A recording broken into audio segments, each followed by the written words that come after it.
Ever wonder why we dress up like monsters to beg our neighbors for candy and call it wholesome? It's a strange and wonderful tradition when you stop to think about it. We transform our homes into graveyards, our children into ghouls, and we celebrate the things that are supposed to scare us. But where did this delightful, spooky festival actually come from? Spoiler, Halloween is ancient. Pre-Rome bonfires on hilltops ancient. Its roots dig deep into the soil of history long before candy corn and plastic skeletons. Here's the quick origin story. 2,000 years ago, in the lands we now know as Ireland, the UK, and northern France, the Celts marked the end of harvest with a festival called Samhain, pronounced Samhain or Samhain. This wasn't just a party, it was a crucial turning point in their year.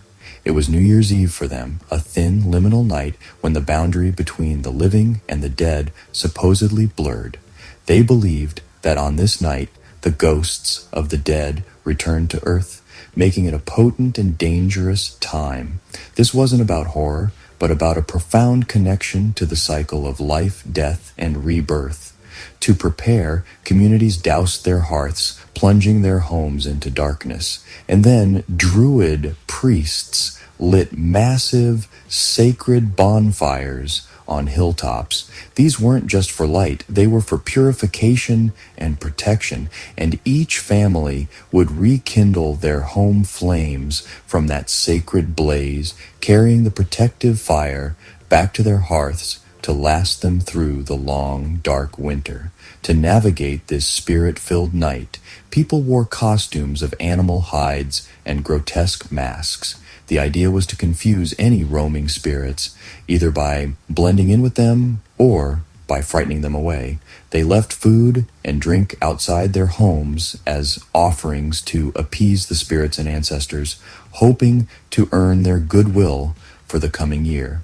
And yes, with the veil so thin, they tried a little divination. Divination, especially about marriage.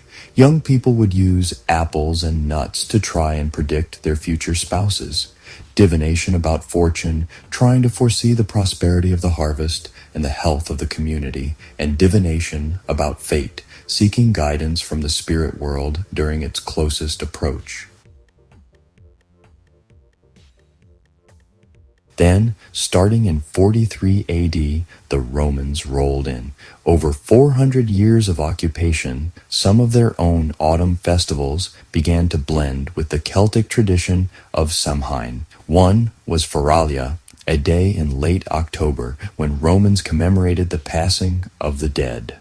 A familiar theme. The other was a festival honoring Pomona, the Roman goddess of fruit and trees, whose symbol is the apple. Apples? This Roman influence likely reinforced the apple's role in the celebration, and it's one reason bobbing for apples becomes a thing.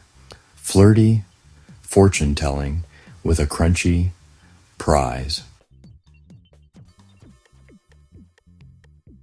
Fast forward to the 8th century. As Christianity spread through Celtic lands, the church made a savvy move. Pope Gregory III designated November 1st as All Saints' Day, or All Hallows' Day, a time to honor saints and martyrs. This meant the night before October 31st became All Hallows' Eve, which over time got shortened to Halloween. And the old traditions didn't disappear. They just got a new name and a new neighbor on the calendar.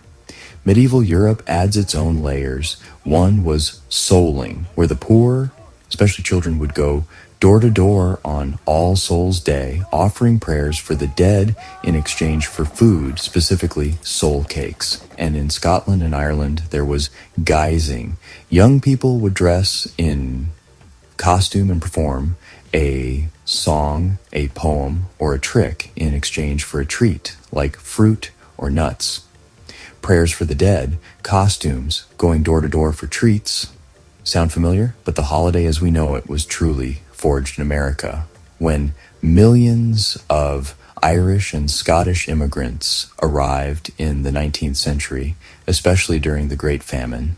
They brought their vibrant Halloween traditions with them. Here, the old ways met new resources. The tradition of carving spooky faces into turnips to ward off evil spirits was adapted to a native North American fruit, the pumpkin. They were bigger, brighter, and much easier to carve. And those guising and souling traditions morphed into trick-or-treating.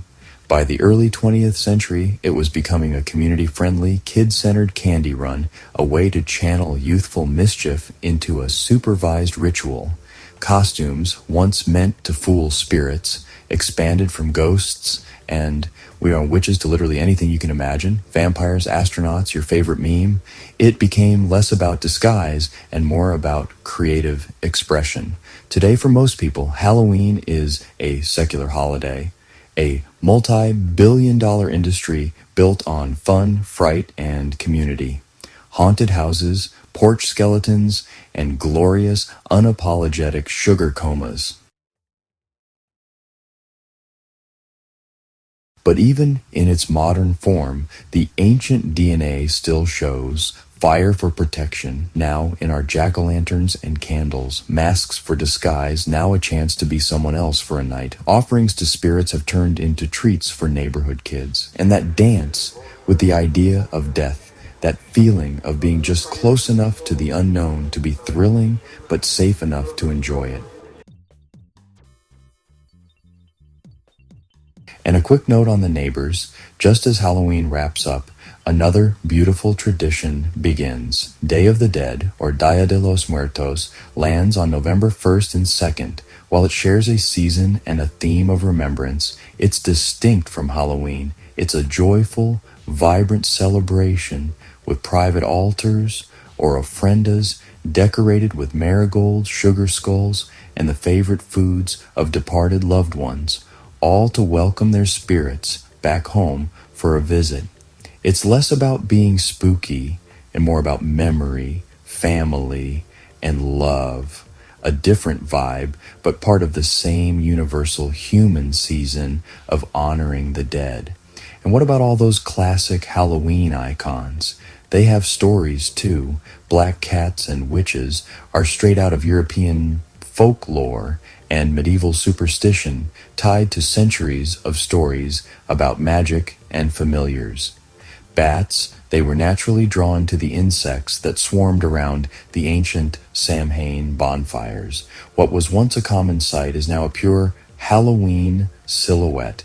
Apples are a triple threat, a symbol of the harvest, an echo of the Roman goddess Pomona, and a classic Samhain fortune teller's prop. And jack-o'-lanterns, they come from an Irish folk tale about a man named Stingy Jack who tricked the devil and was condemned to wander the earth for eternity with only a burning coal inside a carved turnip to light his way, a tradition that got a serious upgrade to the pumpkin in America. So, when I light a candle inside a carved pumpkin, I'm not just decorating my porch, I'm taking part in a 2,000-year-old ritual of protection and remembrance, just with much better snacks. Want a deeper dive? I can break down the fascinating history of trick-or-treating, from soul cakes to candy bars. I can explain the surprising science behind why we love to be scared and how fear and fun are linked in our brains.